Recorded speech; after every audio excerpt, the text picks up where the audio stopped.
In our last tutorial we painted a classical Grisaille.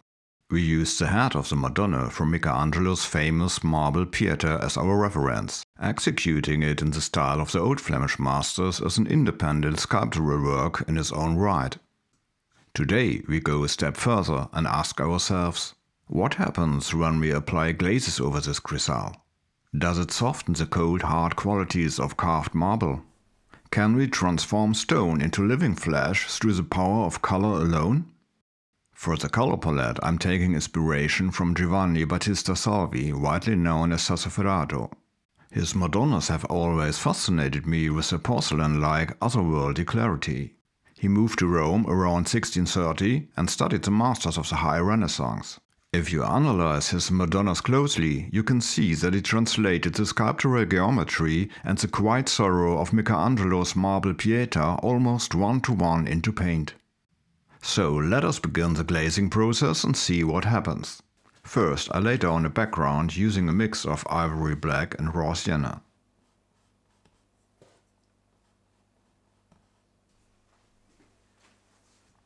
The first glaze is applied to the headscarf. For this, I choose the classic Ultramarin Blue, which serves as a substitute for the lapis lazuli used during the Renaissance.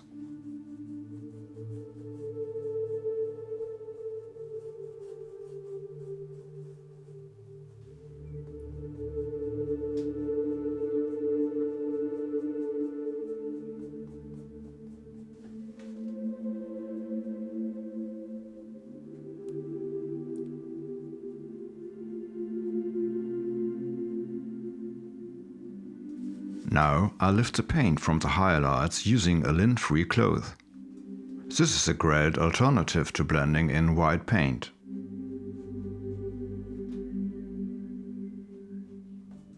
Blending with a soft brush.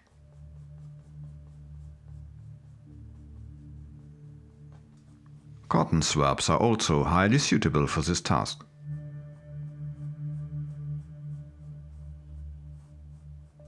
So, this is how the headscarf looks after the first glaze.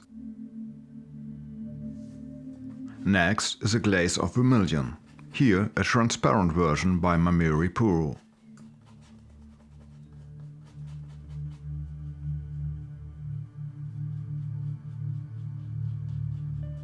It is interesting to see how much the orange undertone of the paint recedes when applied as a glaze.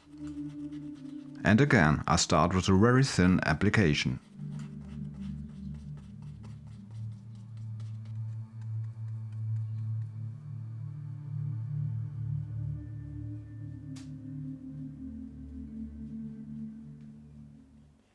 Here I increase the saturation in certain areas.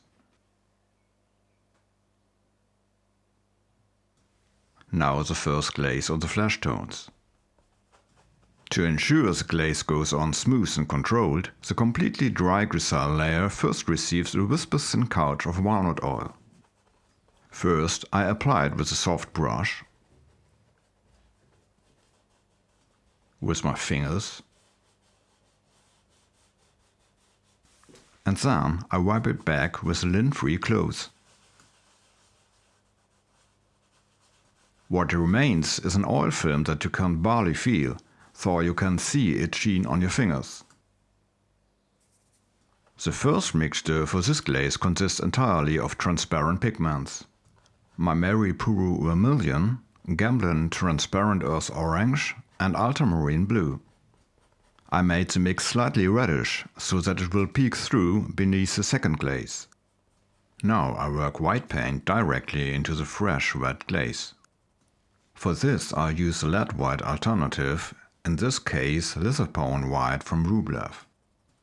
With this technique I continue to model the forms of the face, and the mixture of the glaze and the white paint creates the actual flesh tone.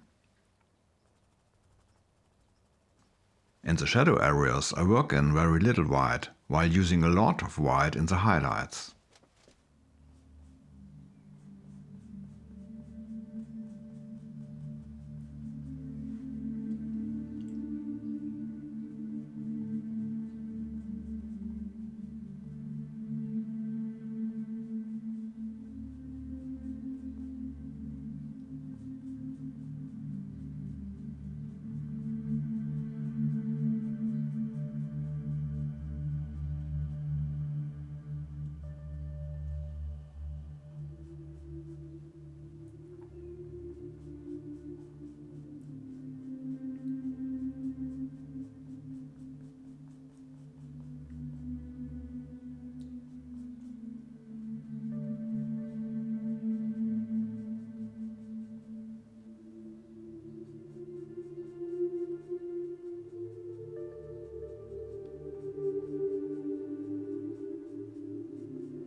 A fan brush helps to distribute the very thin layer of paint more evenly.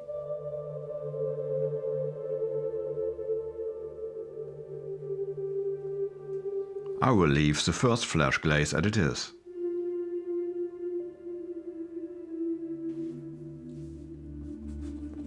Now I lay a second glaze of ultramarine blue over the headscarf.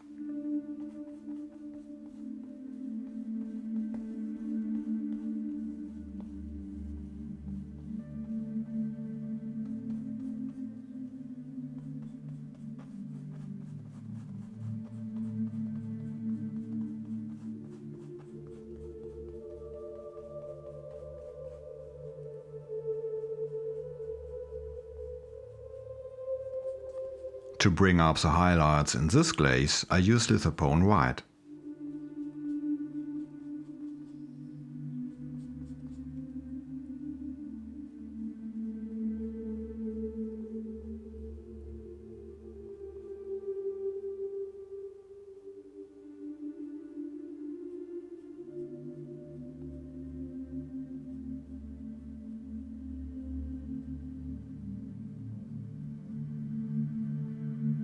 A Madonna painted by Sassoferrato with a magnificent lapis lazuli robe watches over me to see if I'm doing everything correctly.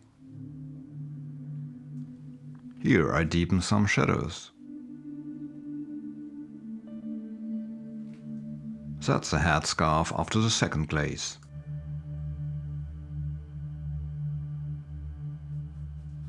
And now the second glaze over the red dress. Following a common practice of the old masters, I lay a meadow lake in the form of alizarin crimson over the vermilion. This creates a noble, deep glow. I have to be very careful with the highlights here. If I were to work in pure white, it would quickly turn into a tacky pink. Instead, I use the orange tone vermilion again, with just a hint of white paint and some transparent oxide red. I reinforce the shadows with a mixture of ultramarine violet and transparent oxide red.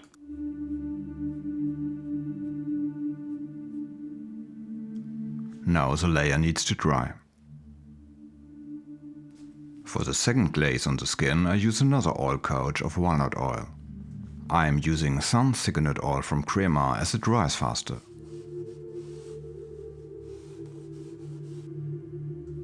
The mixture for the glaze this time consists of Gamblin transparent earth orange, Block's rose pale red and ultramarine blue.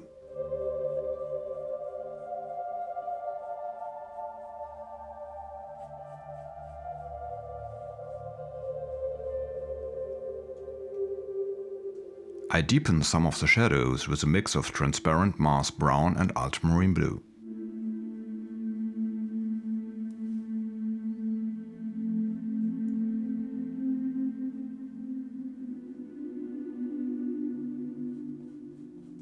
And once again, I model the face with lithophone white into the fresh red glaze layer.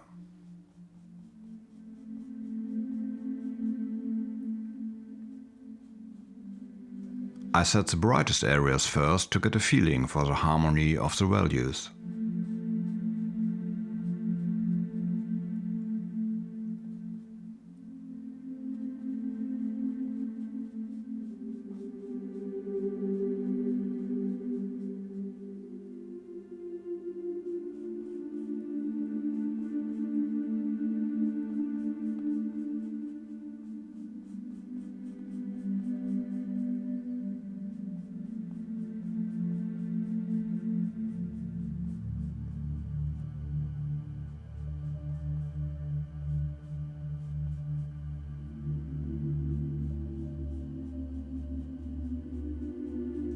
It is crucial to model with the white paint carefully.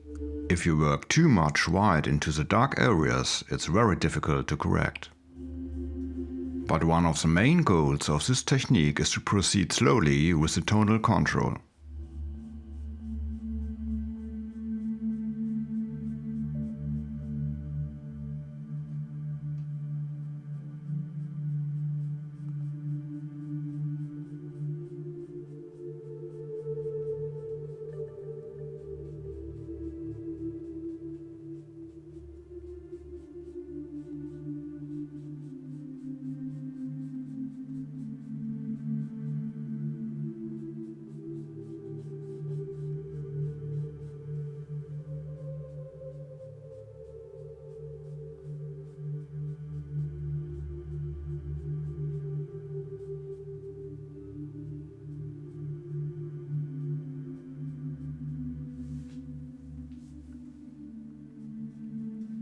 I brightened this area even further, feeling my way towards the values step by step.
Using a soft pony hair brush, I blend the white.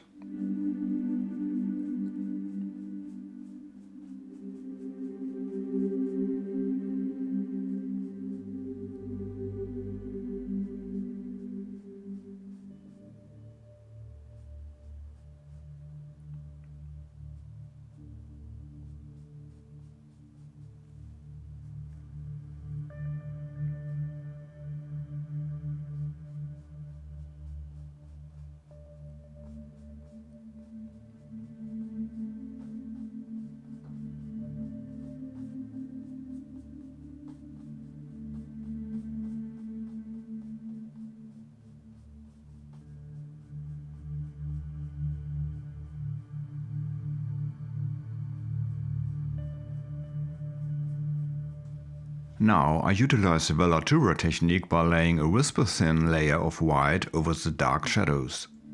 My Italian viewers will have to forgive me, as this term is commonly used this way outside of Italy. In Italy, to my knowledge, the term simply refers to a glaze.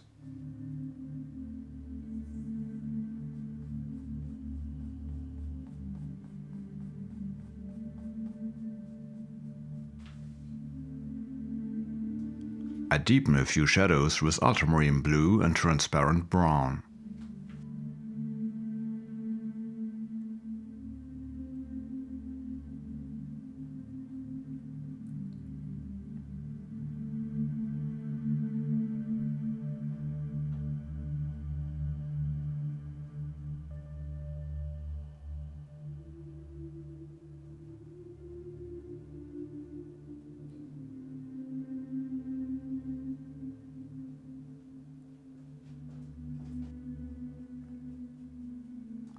The eyebrows finally get some color.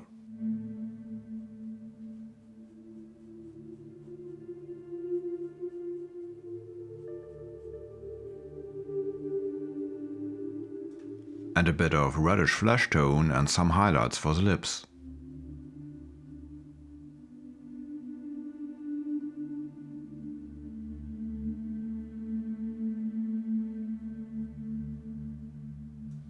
That's it for today. The paint needs to dry for a few days. Now for the finishing touches. I reinforce the shadows and contours, again using a mix of transparent brown and ultramarine blue.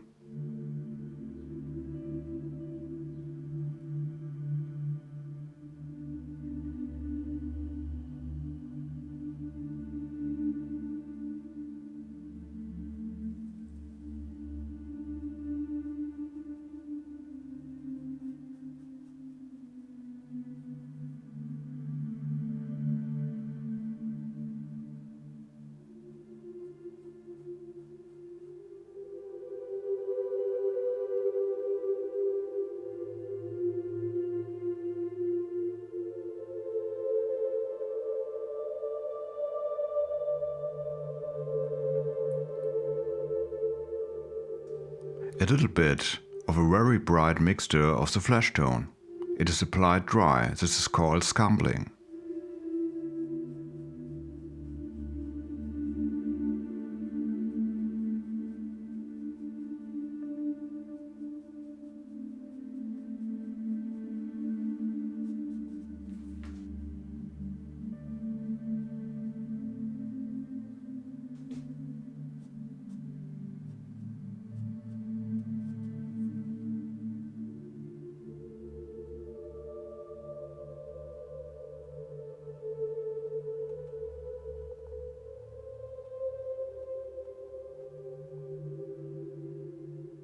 I block in the whites of the eyes a very dark grey-brown.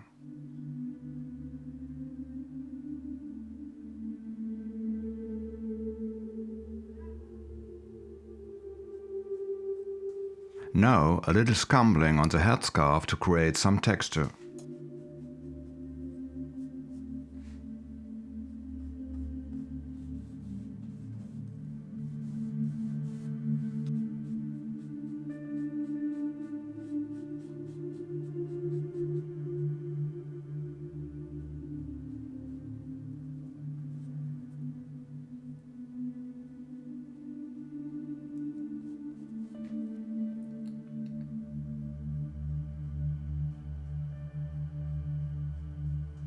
Here's the finished result. For the purpose of our demonstration, we will leave it exactly at this stage. As you can see, the painting has retained a sculptural, almost stony quality. To me, it resembles the carved Madonna figures of Southern Europe. If you want to paint soft, breathing flesh, you must establish that softness early in the monochrome stage. If you carve Grisaille like stone, you will maybe end up with colored stone. So, thank you for watching, and if you have any questions, feel free to leave them in the comments below.